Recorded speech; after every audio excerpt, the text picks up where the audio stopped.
Focus shift होगा वो नतीजों पर शिफ्ट हो जाएगा टीसीएस के नतीजों के साथ ही। शुक्रवार को टीसीएस के नतीजे आएंगे। नतीजों में क्या फोकस में रहेगा, आंकड़े किस तरह से निकल के आएंगे, ये बताने के लिए पूजा के पास ही चलते हैं। पूजा हमारे साथ बनी हुई है। पूजा बताइए, टीसीएस क्या उम्मीदें हैं, क्या अनुमान है? जी, टीसीएस के नतीजे अच्छे रह सकते हैं, स्पेशली ऑर्डर के फ्रंट पर। ऑर्डर पाइपलाइन काफी अच्छी नजर आ रही है। एक एक करके आपके सामने अगर अनुमान रखें तो डॉलर टर्म्स में जो आय है उसमें 1.3% की ग्रोथ देखने को मिल सकती है। रुपी टर्म्स में 1.7% की ग्रोथ देखने का अनुमान है। एबिट मार्जिन में हल्की बढ़त देखने का अनुमान है। 25% के आसपास ही आंकड़े रहेंगे। मुनाफा 2% बढ़ सकता है। क्रॉस करेंसी रेवेन्यू ग्रोथ 1.2% के पास रह सकती है, लेकिन कुछ रिपोर्ट्स ये भी एस्टिमेट कर रहे हैं कि 2.5% भी ये आंकड़ा जा सकता है।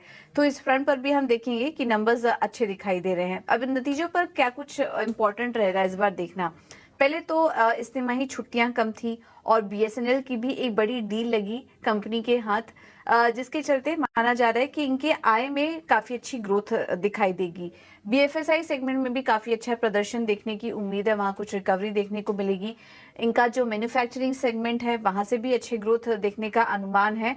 और जो न्यू डील्स हैं, नई डील हैं, उसका आंकड़ा भी इस बार मजबूत रह सकता है। तो ऑर्डर पाइपलाइन हम देखेंगे कि काफी स्ट्रांग रहेगी। ये तो बात हुई चौथी तिमाही की, लेकिन इस तिमाही में आउटलुक काफी इंपॉर्टेंट होगा कि FY25 के लिए, अब अगले साल के लिए कंपनी किस तरह की ऑर्डर पाइपलाइन देख रही है। एआई के फ्रंट पर क्या कुछ कमेंट्स निकल कर आ रहे हैं, हायरिंग और एट्रिशन के फ्रंट पर नंबर्स कैसे दिखाई दे रहे हैं, इन सब आंकड़ों पर नजर रहेगी। ओवरऑल अगर अभी के लिए बात करें तो टीसीएस से अच्छे नंबर्स की उम्मीद कर रहे हैं। स्टेबल क्वार्टर रह सकता है ये टीसीएस के लिए। ठीक है, टीसीएस के लिए स्टेबल एक स्थिर तिमाही साबित हो सकती है Q4। हालांकि हम देख रहे हैं कि टीसीएस के शेयर में फिलहाल 1% की तेजी है, और ये 1% तेजी आप इसको ऐसे मत देखिए क्योंकि आधा हिस्सा दिन का टीसीएस ने लाल निशान में गुजारा है और वहां से फिर रिकवरी आई है और अब ये 3,984 रुपए के आसपास ट्रेड कर रहा है। आज का जो लो है 3,918 रुपए का है, यानी कि करीब करीब 60-65 रुपए के आसपास की तेजी टीसीएस के शेयर में निचले स्तरों से आ गई है।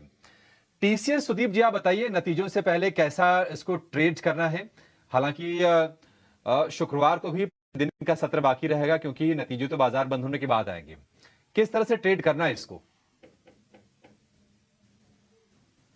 अभिषेक जी, टीसीएस का यदि हम चार्ट देखें तो ओवरऑल पहले तो हम निफ्टी आईटी की बात कर रहे थे कि इंडेक्स क्या कर रहा है।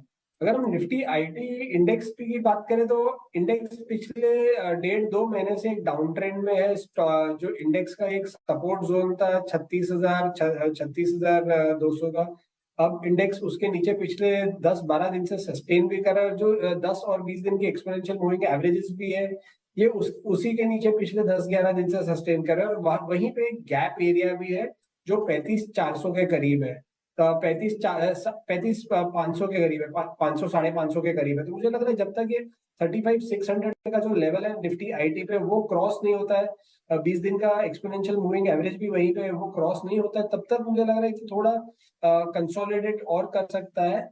और टीसीएस की भी यदि बात करें तो टीसीएस जो स्ट्रक्चर है वो निफ्टी आईटी से बहुत ही मेल खाता है, बहुत ही सिमिलर स्ट्रक्चर है। और टीसीएस की यदि बात करें तो ओवरऑल टीसीएस के लिए एक ट्रिगर पॉइंट होगा 4020-4025 का। पिछले 3-4 दिन से स्टॉक में वहीं पे एक रेजिस्टेंस लेके हाई वेव कैंडल्स बनाई है और स्टॉक फिर से 3900 के करीब फिसल जाता है और वहीं से सपोर्ट लेता है। तो मुझे लग रहा है ओवरऑल एक सपोर्ट तो बना रहता है 3900 के आसपास, 3920 के आसपास, बट 4020 के ऊपर जाने पर ही 4150 4200 के लेवल्स हम यहाँ पे देख पाएंगे। अगर आप चैनल पर पहली बार आ रहे हैं तो ज़रूर चैनल को सब्सक्राइब करके बेल आइकन प्रेस कर लो ताकि आने वाली जितनी भी अपडेट्स हैं सभी कंपनी से रिलेटेड उसका नोटिफिकेशन आपको सबसे पहले मिल सके।